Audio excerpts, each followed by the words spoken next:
ஓம் முருகா வெற்றிவேல் முருகா. வேலுண்டு வினையில்லை, மயிலுண்டு பயனில்லை. என் அன்பு தங்கமே, இன்று உன்னுடைய துணை உன்னை நினைத்து மன நோயாளியாகவே மாறிவிட்டார். என்னப்பா சொல்கின்றீர்கள், எனக்கு சரியாக புரியவில்லையே என்று கேட்கின்றாயா? முழுமையாக சொல்கின்றேன் கேள். உன்னை நினைத்து நினைத்து உன்னுடைய துணை அழுது புலம்பிய கட்டத்தை தாண்டி இப்பொழுது உன்னை நினைத்து மன நோயாளியாகவே மாறிவிட்டார். உன்னுடைய துணையுடன் நீ எப்படியாவது சேர்ந்து விடுவாய் என்ற நம்பிக்கையில் நீ உன் வாழ்க்கையை கடந்து கொண்டு இருக்கின்றாய். ஆனால் அந்த நம்பிக்கையை உடைக்கும் விதமாக சிலர் உன்னிடத்தில் வந்து உன்னுடைய துணையை பற்றி அவதூறாக போய் உரைக்கின்றார்கள். உன்னுடைய துணை உன்னை சற்றும் நினைக்கவில்லை, வேறு வாழ்க்கைக்கு தயாராகிவிட்டார் என்று இல்லாததையும் பொல்லாததையும் உன்னிடத்தில் கூறி உன்னுடைய மனதை கலங்கடித்து உன்னை ஒரு பித்து பிடித்த நிலைக்கு அழைத்து செல்கின்றார்கள். தங்கமே, நீ பிரிவதற்கு காரணமும் கூட சிலர்தான். அந்த சிலரால் தான் உன் வாழ்க்கையே இப்படி கேள்விக்குறியாக இருக்கின்றது. சிலரின் பேச்சுக்களை கேட்டு நீ உன்னுடைய வாழ்க்கையை இப்பொழுது தொலைத்து கொண்டு நிற்கின்றாய். உன்னுடைய துணையின் மீது தவறே இருந்தாலும் அது உனக்கும் உன் துணைக்கும் சம்பந்தப்பட்ட ஒரு விஷயம். அதில் மூன்றாவது நபரை நீ என்று அழைத்து வந்தாயோ அன்றே உன்னுடைய பிரிவுக்கு ஆரம்பமாகிவிட்டது, தொடக்க புள்ளியாகிவிட்டது.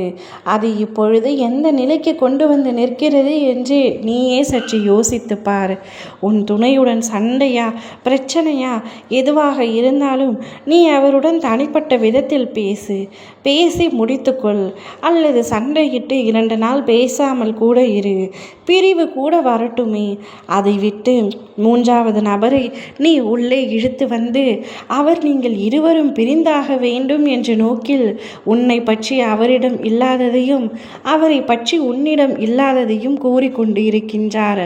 அவர்களின் பேச்சை கேட்டுக்கொண்டு இருவரும் இப்பொழுது பிரிந்து என்ன நிலைக்கு இருக்கின்றீர்கள் என்பதை நீயே பார்த்தங்கமே. உன்னை நினைத்து நினைத்து அவர் இப்பொழுது மனநோயாளியாக ஆகிவிட்டார். அவரிடம் நீ சென்று பேச வேண்டும் என்று நான் நினைக்கின்றேன். உன்னுடைய துணை உன்னை உண்மையாக நேசிக்கின்றார், உயிராக நேசிக்கின்றார். உண்மையும் உயிரும் அன்பும் நம்பிக்கையும் இருக்கும் பொழுது இப்படி பிரச்சனைகள் பிரிவுகள் வருவது இயல்புத்தான். ஆனால் இப்பிரிவு எப்பொழுதும் நிரந்தரமாகிவிடக்கூடாது. சண்டை வருவது இயல்புத்தான். மனக்கசப்பு இருக்கட்டும், கருத்து வேறுபாடு கூட இருக்கட்டும். ஆனால் இருவரும் ஒன்றாக இணைந்து பயணிக்கும் பொழுது ஒருவரின் மீது ஒருவர் மரியாதை ஏற்பட்டு கருத்துகள் ஒன்றாக மாறக்கூடிய வாய்ப்பு கூட ஏற்படும். அதை விட்டு சண்டையிட்டு பிரிந்து போவதனால் உங்களுடைய வாழ்க்கையே கேள்விக்குறியாகிவிடும். மற்றவர்களின் பேச்சுக்களை கேட்டுக்கொண்டு உங்களுடைய வாழ்க்கையை நீங்கள் என்றும் தொலைத்து விடாதீர்கள். இனி வரப்போகும் காலமாவது உங்களுக்கு நல்ல காலமாக அமையட்டும்.